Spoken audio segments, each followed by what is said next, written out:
नमस्कार मित्रांनो, चैतन्य फूड ब्लॉगमध्ये तुम्हा सर्वांचं स्वागत। मी प्रवास केलेला आहे कोल्हापूर ते हैदराबाद। कोल्हापूरचं विमानतळ आहे ते उजाईवाडी या ठिकाणी आहे। कोल्हापूरपासून 6 ते 7 किलोमीटर अंतरावर हे विमानतळ आहे।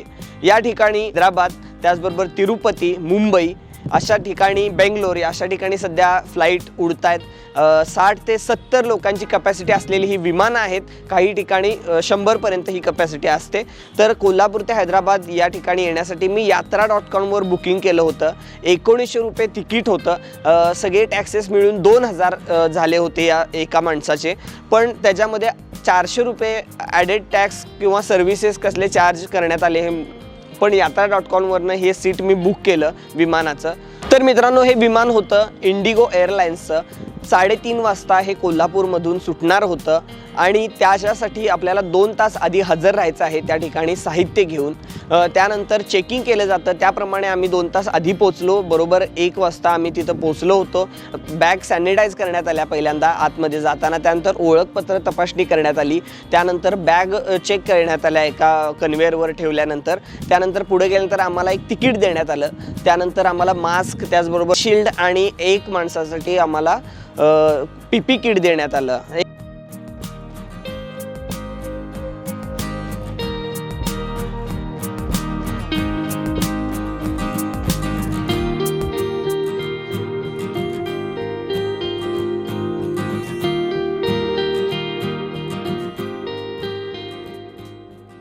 एक छोटं साधं पीपी किट होतं। त्यानंतर बॅग चेक करण्यात आल्या पुन्हा एकदा पोलिसांकडनं। त्यामध्ये मोळा, खिळा किंवा टोकदार वस्तू, काही इलेक्ट्रॉनिक वस्तू होत्या, कॅमेरा, चार्जर, बॅटरी, त्या सगळ्या आम्हाला बाजूला काढून एका ट्रेमध्ये ठेवायला लावल्या। लॅपटॉप होता तो सुद्धा ट्रेमध्ये ठेवायला लावला। पाकिट, पर्स, पट्टा हा सुद्धा ट्रेमध्ये ठेवायला लावला। आणि त्यानंतर कन्व्हेयर बेल्टवरनं तो चेकिंग केला। त्याच्यामध्ये आपल्याला लोखंडी वस्तू, टोकदार वस्तू, नाईफ असू दे, नेल कटर असू दे, अशा वस्तू न्यायच्या नाही आहेत। कुठल्याही प्रकारचं रसायन त्यामध्ये आपल्याला विमानामध्ये घेऊन जाता येत नाही। त्याबरोबर मद्यपान करण्यासाठी कुठल्याही मादक पदार्थ, दारू, सिगरेट किंवा काडी, माचीस, त्यानंतर लायटर अशा प्रकारचे जे वस्तू असतात त्यासुद्धा विमानामध्ये चालत नाहीत। ह्या सगळ्या बाजूला काढून चेक केल्या जातात आणि मगच आत सोडलं जातं। त्यानंतर आम्ही बसलो वेटिंग रूममध्ये।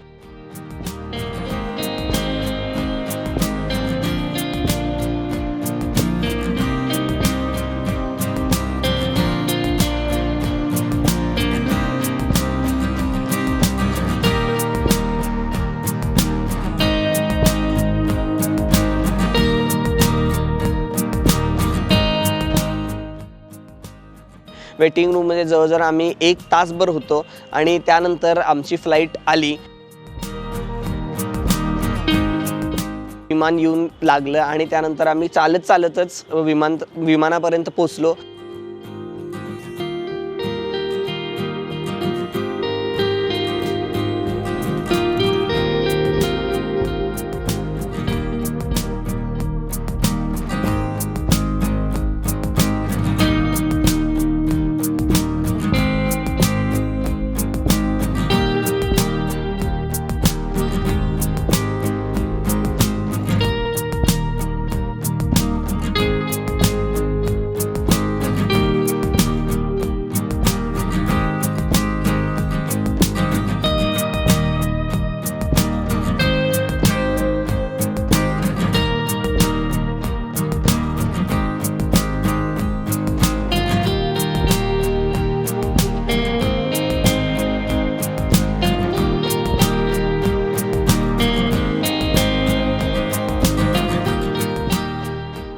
त्यानंतर आतमध्ये गेल्यावर जवळजवळ सीट त्या एकदम लागून अशा एकाच बाजूला 2 आणि दुसऱ्या बाजूला 2 अशा 4 सीट्स लागून होत्या।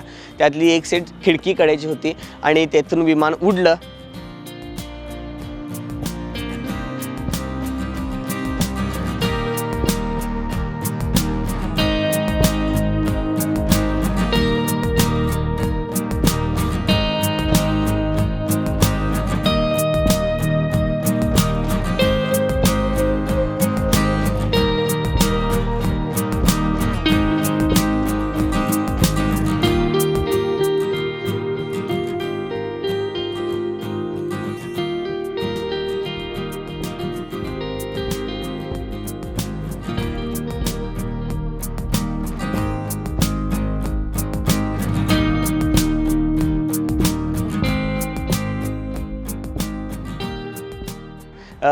आम्ही हवेत रंगू लागलो आणि छोटे छोटे जी गावं खेडी होती, नद्या होत्या, तलाव होते, खूप छोटे छोटे दिसू लागले. खूपच उत्तम आनंद होता.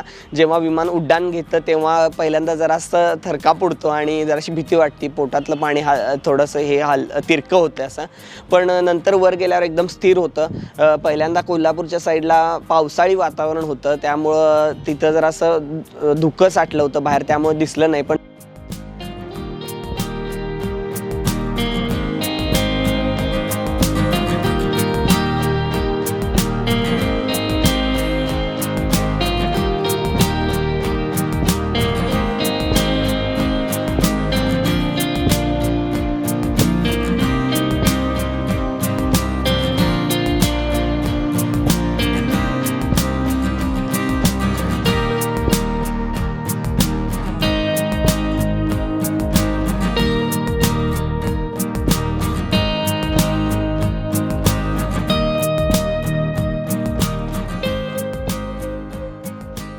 जसं आम्ही हैदराबादच्या साईडला आलो, हैदराबादला तुम्हाला माहिती आहे की थोडासा पाऊस कमी असतो, ऊनसुद्धा भरपूर होतं, त्यामुळे ढग खूप छान दिसत होते, खूप उत्तम दिसत होते. आम्हाला विमानामध्ये फक्त पाण्याची बाटली देण्यात आली, खायला काही दिलं गेलं नाही. आपण बाहेरचं काय असेल तर म्हणजे घेऊन गेलो असं तर आपण खाऊ शकतो, पण ते कमी वेळामध्ये आपण खाल्लं तर चालते. त्याचबरोबर पायलटच्या इन्स्ट्रक्शन दिल्या गेल्या, विमानामध्ये कसं वागायचं आहे, काय करायचं आहे, कोरोनाचे काय हे आहेत नियम आहेत ते समजावून सांगण्यात आले.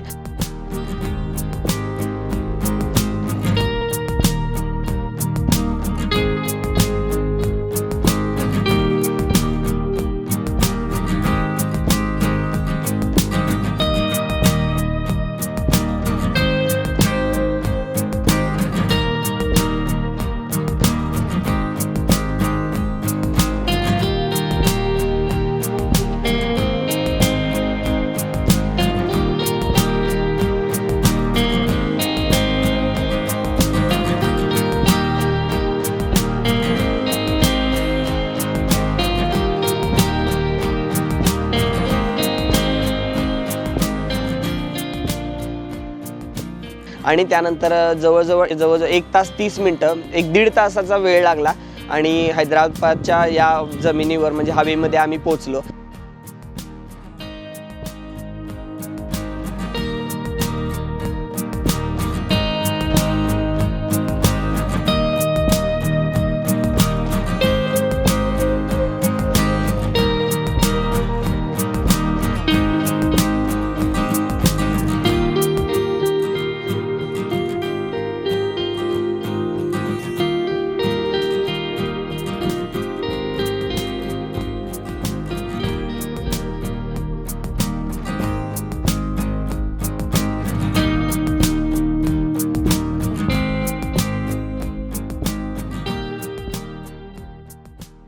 त्यानंतर विमान लँडिंग झालं. लँडिंग होताना पण पुढच्या बाजूला ते झुकलं होतं आणि जेव्हा खाली उतरलं तेव्हा थोडासा झटका बसला.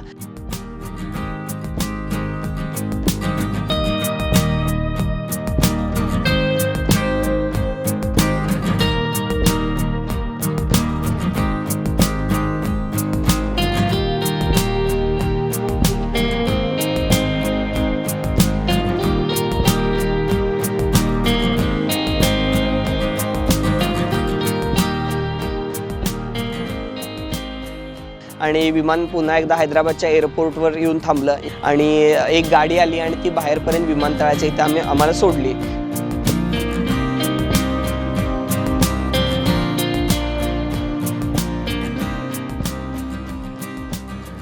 या ठिकाणी खूपच सुंदर आहे हैदराबादचं एअरपोर्ट आणि इंटरनॅशनल एअरपोर्ट पण जवळच असल्यामुळं तिथं मोठ्या मोठ्या फ्लाईट्स आम्हाला बघायला मिळाल्या, विमान बघायला मिळाली मोठी मोठी.